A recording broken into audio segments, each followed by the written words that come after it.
నేనే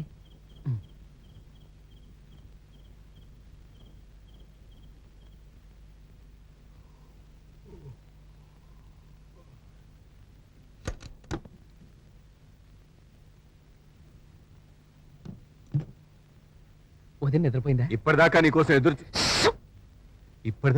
ఎదురు చూసి ఇప్పుడే నిద్రపోయింది. అయినా మరింత ఆలస్యం చేసేవట్రా? రేపు పొద్దున్న నీ భరతం పడుతుంది. రేపు పొద్దున వదిన ముందు దీనంగా మొహం పెట్టి ఇలా ఉంటే దెబ్బకి ఐస్ అయిపోతుంది. ఇప్పుడు నాకు ఆకలి దంచేస్తుంది. వదిన లేపుతాను. అయ్యో, ఇప్పుడు వదిన లేపితే భోజనం కాదు పెట్టేది, చివాట్లు. ఆ భోజనం ఏదో నేనే పెట్టుకుంటాను. నువ్వు మాత్రం ఆ తలుపు దగ్గర నిలబడి వదిన రాకుండా కాపలా కాయాలి. కాపలా కాయాలా?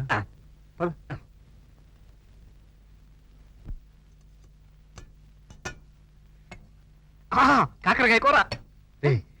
నీ వదిన లేచిందంటే కాయ కాదు, కర్రొచ్చి కొడుతుంది. నోరు మూసుకొని తిను.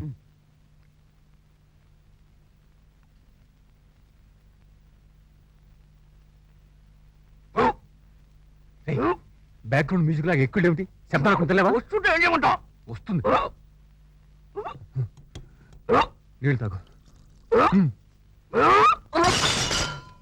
అమ్మ బాబాయ్, ఏమిటా కప్పుడు? ఎక్కడి పోయి? ఈయన ఎక్కడికి వెళ్ళారు?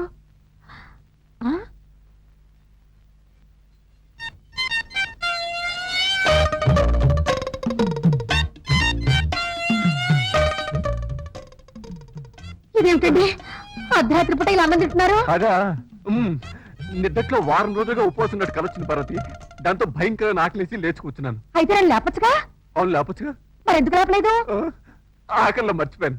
అదేమిటండి, అర్ధరాత్రి పూట ఆ పాడు కళలు మీకు రావడం ఏమిటి? ఆకలేయడం ఏమిటి?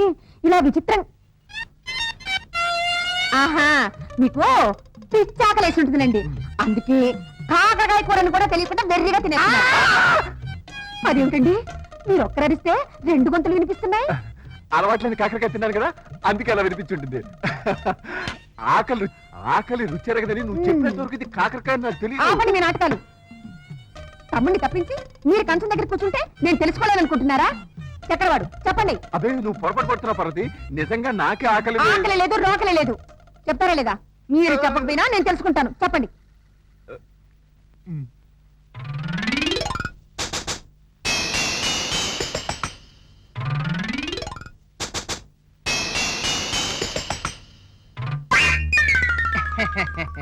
వదినా, కాకరకాయ కూర అద్భుతం. నార్మల్. అర్ధరాత్రి దాకా ఎక్కడికి వెళ్ళావు? వదినా, అది పుణ్యకార్య నిమిత్తమై పక్క ఊరికెళ్ళాను. ఏమిటా పుణ్యకార్యం? పక్క ఊర్లో జాతర జరుగుతుంది కదా వదినా, అక్కడ నీ పేరున అన్నయ్య పేరున అర్చన చేయించావు. తప్పేం లేదన్నయ్య. పార్వతీ పరమేశ్వరు లాంటి మా అన్నయ్య వదిలు 10 కాలాల పాటు చల్లగా ఉండాలని అమ్మవారిని వేడుకున్నారు. మా నాయనే, మా బాబే. ఆయన ఎలా చూస్తాడు? ఆయన అక్కడికి రాలేదు. పైగా అక్కడ అమ్మవారి విగ్రహం మొహం అచ్చు నీలాగే కళకళలాడిపోయిందనుకో వదినా. అలాగా? ఈ ముచ్చట్లన్నీ రేపు మాట్లాడుకుందాం. ఇప్పుడు చెప్తాను వదినా. వద్దు నాయనా, నువ్వు బాగా అలసిపోయావు, ఆకలిగా ఉన్నావు. నేను వడ్డిస్తాను, నువ్వు తిందు కనుక. అలాగే వదినా, పద. ఏమిటండి, వాడు పసివాడు, కాస్త ఎత్తుకుని రావచ్చుగా. వాడు తీసురండి.